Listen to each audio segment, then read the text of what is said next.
2 3 жил ноцолцсон бас тодорхой том дэвшлүүд гарсан энийг бол төлөөлж зөвшөөрөх хэрэгтэй. 1000 гаруй тусгай зөвшөөрлийг өгөх нь 250-д авчирна гэдэг бол бас их том эрх зүйн дэвшил гэж би хэлэх гээд эрх зүйн дэвшил. Харамсалтай нь одоо сая учрал гишүүн ч гэсэн хэлээд байгаа шиг энэ хэрэгжилтээр ерөөсөө манайхан чинь ингээд нэг юм нуглаа хийдэг. Нуглаа хийхдээ бүр хийдэг нуглаа нэм технологи болцсон ийм ард түмэн шүү дээ. Өнгөрсөн 30 жилийн хугацаанд ер нь бол нэг манай төрийнхний таргалсан, хувийнхны турсан хоёр бол нөгөө дагдангийн их нэрийн таргалсан цэрмагийн турсан хоёртой тэнцэнэ гэдэгтэй яг л адилхан дүүцгүүд ийм л үйл явдал болсон. Өнөөдөр ерөөсөө энэ бизнесийн чинь татвар гэхээсээ илүү одоо энэ бизнесийн үйл ажиллагаа явуулах гэж байгаа баялаг бүтээгдэхүүн чинь энэ зөвшөөрөл тийм ээ одоо энэ нэг зөвшөөрлөө сунгах эсвэл оруулж исэн бараа бүтээгдэхүүнээ бүртгүүлэх гэдэг нэг юм том одоо басга давна гэдэг чинь үнэхээр хүнд байгаа шүү дээ. Яг үннийг хэлэхэд бол ер нь ингээд төрд нэг энэ залуучууд орох гээд нэг шунаад үхэлдээд одоо бидний нэг ярьж дуснаар нэг цүнх хэрэгч нар орох гээд гүйлдээд идэх чинь ерөөсөө л энэ нэг гарын үсгний л дон шүү дээ. Гарын үсний дон. Энэ нэг бүр тарифтай болцсон. Тэрээс яг энэ зөвшөөрлөө чинь цаана одоо төрийн хүн суртал, төрийн авилгал, алан тушаалын дон эрх мэдлүүч ерөөсөө энэний цаанд нуугдчихж байгаа шүү дээ. Новчин дотор байж байгаа, нуугдчихж байгаа зүйлүүд. Тэг монголчуудын нэг арын хаалга, нэг гар хүндрүүлнэ гэдэг асуудал чинь ерөөсөө л энэ зөвшөөрөл тэл байгаад байгаа. Тэр би бас нэг хэд хэдэн юм сонгодог одоо бизнес хийдэг зөвшөөрлүүд байна. Учрал дарга. Өнөөдөр Монгол улсад одоо яг ингээ энэ 3 асуудал, 3 салбар байгаа юм. Өнөөдөр нэг эмийн бүртгэл гэж. За Монгол улсад хүн ер нь энэ эрүүл мэндийн салбарт үйл ажиллагаа оруулж ирж байгаа энэ компаниуд олон улсад хүлээн зөвшөөрөгдсөн, патентаа авцсан, чанарын хүлээн зөвшөөрөгдсөн энэ юмуудыг Монгол улсад бүртгэх үйл ажиллагаа бол тамийн ажил. Маш тамийн ажил. А энэ бол яг одоо маф. Тодорхой бүр бизнесийн одоо бүлэглэлүүдийн одоо ашиг сонирхлыг хөндөсөн бол тэр бараа бүтээгдэхүүнүүд нь орж ирч чаддгүй. Зөвшөөрлүүдээ авч чаддгүй. Хоёр дахь нь энэ гайлын кодчлын асуудал, барааны кодчлын асуудал.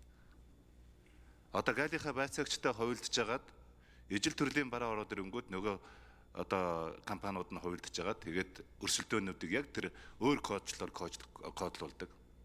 Тэгээд тэрнийх нь өртөг өсчдөг.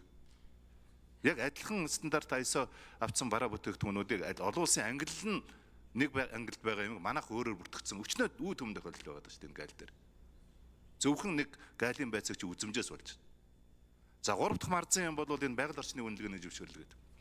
Зөвхөн байгаль орчны яамны газрын дарга нар, үеийн газрын дарга нарын үнэлгээ хийдэг давуу эрхтэйгээр ганцхан тэдний зөвлөх компаниуд нь авдаг давуу эрхтэй зөвшөөрд байсан саяхны хүртэл. Их мэтлэнгээр биднэрт бол маш марзан зөвхөн одоо ёстой нэг Монгол ухаан монголчлон гэдэг шиг нэг юм марзан юмнууд маш их байна. Тэгэхээр энийг одоо бид нар яг үнэхээр одоо яг өргөс авсан юм шиг авч чадах юм бол энэ бол тодорхой одоо дэвшил болно. Ер нь бол бид нар сайн стратеги одоо сайн эрх зүйн шинжилгүүдийг хийдэг. Яг эргээд хэрэгжилтэн дээр бид нар нураад унждаг. Зүгээр нэг юм төрийн дунд шатны албан тушаалтнуудын одоо үзэмжээс болол нураад унждаг. Зөндөө тохиолдлууд байж байгаа шүү дээ. Би олон жишээ дурдж чадна. Нэг одоо үйлчлэгээний төв дотор, бизнесийн үйлчлэгээний төв дотор 2 ресторан нэгдэхэд нэгийнх нь рестораных нь эзэн нь өөрөө тэр тусгай зөвшөөрөл өгдөг хотын одоо төрийн хүнд сурталчны ресторан. А нөгөөх нь бол зүгээр нэг ард иргэд өөрсдөө нэг бизнес эрхлэгч адилхан ресторан нэхэд тэрнийхээ миний рестораны дэргэд ресторан нээсэн учраас зөвшөөрлийг өгөхгүй гээд тэр ресторан дампуурж исэн түүх байгаа шүү дээ. Ийм гашуун түүх байгаа шүү дээ. Өдөр тутам байгаа юм. 7 нэрийн нөгөө нэг арх зардаг зөвшөөрлөөс ахуулаад энэ суман дээр, аймаг дээр, нийслэл дээр алхам тутамд энэ за учрал гэж хариулъя. Засгийн газарт яг хэрэг эрхлэхийн сайд багт бол зөвшөөрлийн зөвлөлийг ерөнхий сайд ахалдаг учраас хэрэг эрхлэхийн даргын хуваар өдөр тутмын үйл ажиллагааг хариуцаж ирсэн. Уг нь хуулиараа шин зөвшөөрөл нэмэгдэж байгаа бол зөвшөөрлийн зөвлөл хуралдаа дүгнэлт өгд юм бэл. Тэгвэл хизээж үгүй штэ. Хизээж тэгж байгаагүй. Зөвшөөрлийн зөвлөлд одоо сайд нар хизээд санал дүгнэлт аваад зөвшөөрөл нэмжээсэй. Тэр байтугай их хурал дээр ажлын хэсгээр зөвшөөрөл дураараа нэмсэн байл штэ. Тэ. Тэгээд дараа нь эдийн засгийн хөгжлийн сайд болсон. Эдийн засгийн хөгжлийн сайдаар зөвшөөрлийн санг хариуцт юм бэл. Эдийн засгийн сайд. Сан гэдэг ингээд нэг систем дээр бүртгэгддэг хэсгийг. Яг олон нийтэд харуулдгийг нь цахимын сайд хариуцт юм бэл. За энэ 3 хүн эв зүгээ олж ажиллахын үндсэн дээр энэ зөвшөөрөл хүнд суртал буурах юм бэл. Тэгэхээр энэ 3 хүн яадаг вэ гэхээр эрх мэдлийг авах гэдэг байхгүй. Энэ нэг манай энэ дарга нар чинь ер нь ингээд ерөөсөө яг тэр сайдын албанд очих нэг эрх мэдэл нь тэрээс салж болдгүй юм шиг ингэж ханддаг байхгүй. Тэгэхээр энэ хуулийг засгийн газар санааж болохгүй юм лээ. Эний чинь одоо Хасуурын гаав үй гишүүн ажлын хэсэг дээр байгаад дараа нь хэрэг хэрэглэхдээ гаав үй гишүүний багийнхан манай энэ хэрэг хэрэглэгийнхэн бүгдээр ажилласан шүү дээ. Тэгээ яамдуудаа санал аваад тойроод ирэхээр энэ зөвшөөрөл байх ёстой, энэ байх ёстой, энэ чинь тусгай зөвшөөрөл байх ёстой, энэ чинь энгийн байж болохгүй гэдэг ингээд вааган санал ирээд эргээ харсан чи яг хэвээр байх. Тэгээд сая их хурлын дараагаар төвлөгдсөнийхөө дараа засаг руу шууд заяавал гишүүн бид 3-ын нэртэй санал явуулаад санал төгөлт авсан. Нэгсэндээ одоо бол салбарын эрх ашигуд яригдахгүй.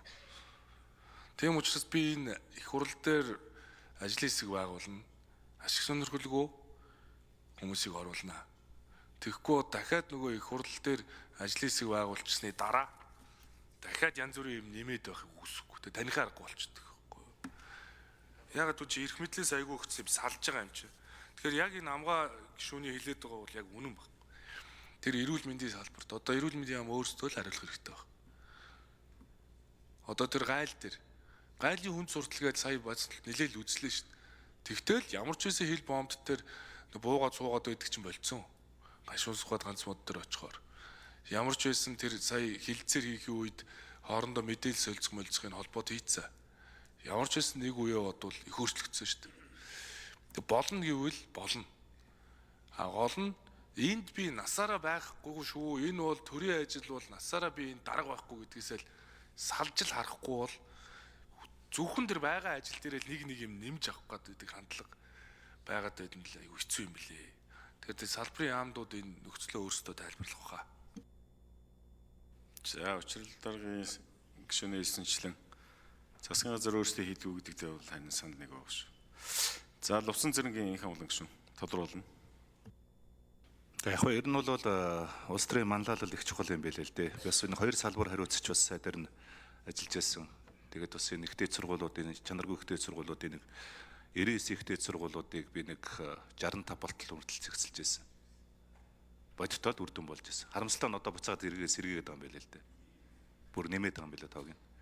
Хөдөлмөрийн сайдаар ажиллаж байхад бол одоо бас энэ нэг орчуулагчдын товчоо ажилуулах зөвшөөрөл одоо тэр нөгөө жолооны үнүүлэхний зөвшөөрөл гэл ингээл яамдууд нь хоорондоо энэ зөвшөөрлөө булаацалтад байдаг нэг ийм заван одоо төрийн дон одоо байдаг шүү дээ. Энийг бол бас арилгаж болдог одоо ийм сайн жишүүд байдаг. Хамгийн гол асуудал бол бид нар хууль хийж болно, сайхан хууль баталж хэрэгжилт.